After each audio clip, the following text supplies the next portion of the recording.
एक बार की बात है, एक छोटे से गांव में एक नौजवान था जिसका नाम राहुल था। उसे अपनी खुशमिजाजी और परिवार के प्रति समर्पण के लिए जाना जाता था। जब श्राद्ध पक्ष का पर्व आया, जो अपने एंसेस्टर्स की याद में मनाया जाता है, राहुल को अपने रिश्तों का गहरा एहसास हुआ। उसके गांव में श्राद्ध पक्ष एक बहुत ही पवित्र अवसर था। गांव वाले मानते थे कि इन 15 दिनों में उनके एंसेस्टर्स की आत्माएं धरती पर आती हैं। यह एक परंपरा थी कि वे पूजा पाठ करते हैं और भोजन प्रदान करते हैं ताकि उनके प्रिय सोल्स शांति में रहें। लेकिन राहुल के परिवार ने हमेशा इन परंपराओं को पूरा करने में कठिनाई महसूस की, क्योंकि उसका फादर छोटी उम्र में ही गुजर गया था, प्यार का एक विरासत छोड़ते हुए, पर कुछ खास नहीं। इस बार राहुल ने तय किया कि वह अपने पिता की याद में इन रिचुअल्स को अपने हाथों से संभालेगा। उसने गांव के टेम्पल का दौरा किया और प्रीस्ट से बात की, जिन्होंने पूजा की इंपॉर्टेंस समझाई। प्रेरित होकर राहुल ने पूजा के लिए जरूरी सामान इकट्ठा किया, फ्रूट्स, चावल और स्वीट्स। उसने महसूस किया कि जैसे उसका पिता और एंसेस्टर्स इस पवित्र समय में उसे देख रहे हैं। श्राद्ध पक्ष के पहले दिन राहुल ने अपने घर में एक छोटी सी ऑल्टर तैयार की। उसने ध्यान से ऑफरिंग्स रखे और दिया जलाया, जिसकी चमक पूर्वजों की मौजूदगी का प्रतीक थी। जब उसने मांत्रा पढ़ना शुरू किया, उसने महसूस किया कि उसका पिता उसके साथ है, उसका मार्गदर्शन कर रहा है। हर दिन राहुल इन रिचुअल्स को दोहराता रहा, परिवार के लोगों को याद में शामिल होने के लिए बुलाता रहा। जैसे जैसे दिन गुजरते गए, कुछ खास होने लगा। जितना ज्यादा राहुल इन परंपराओं में शामिल होता, उतनी ही ज्यादा उसके पिता की कहानियां सामने आने लगीं। उसकी दादी, जो पहले से चुप थीं, अपने पिता के जीवन के अनेक किस्से सुनाने लगीं।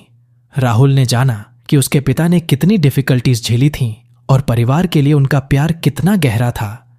एक रात जब वे सब एक साथ खाना खा रहे थे, राहुल की दादी ने एक राज खोला।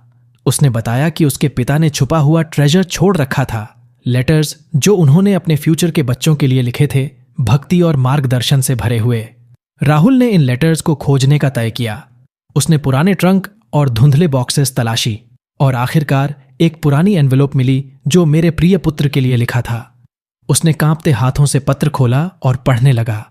हर वर्ड उसके अंदर गहरा असर छोड़ रहा था। जीवन, प्रेम और परिवार की इंपॉर्टेंस पर सलाह दे रहा था। उसके पिता के शब्द समय के पार एक पुल बन गए, उनसे जुड़ते हुए जिसे उसने कभी अच्छे से नहीं जाना। उसने खुशी, उदासी और गर्व का अनुभव किया।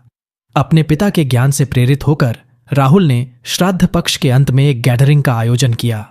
उसने गांव वालों को अपने एंसेस्टर्स की कहानियां साझा करने के लिए बुलाया, जो एक रात भर हंसी, आंसू और सामूहिक यादों से भरी रही। यह एक जीवन का सेलिब्रेशन बन गया, उन लोगों को याद करने का एक तरीका जो उनसे पहले आए थे। जब पर्व खत्म हुआ, राहुल ने महसूस किया कि श्राद्ध पक्ष सिर्फ एक ड्यूटी से बढ़कर है, बल्कि विरासत का एक सेलिब्रेशन है। उसने अपने आप को केपेबल महसूस किया, अपने पिता को याद करने के साथ साथ अपने कम्युनिटी से भी जुड़ते हुए।